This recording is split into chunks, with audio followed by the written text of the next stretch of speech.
Hello everyone and welcome back to another video from Gaming Basics. In this video, I'm going to show you how to download the Mortal Kombat game on your smartphone. So let's get started right away. First of all, just open up the iOS App Store or the Google Play Store depending on your device. Once you open it up, simply tap on the search box and then search for Mortal Kombat. Once you find the game, you can simply tap on the install button and this will begin the download and installation of the Mortal Kombat game on your device. Just wait for a while until the installation is completed, and then once it is done, you will be able to see the play button.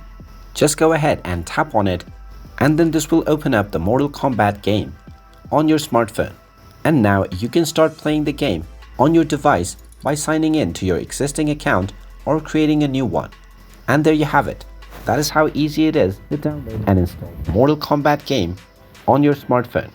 If you find this video helpful, make sure you hit that like button and subscribe to our channel if you haven't done so already. Also ring that notification bell to never miss another update from us.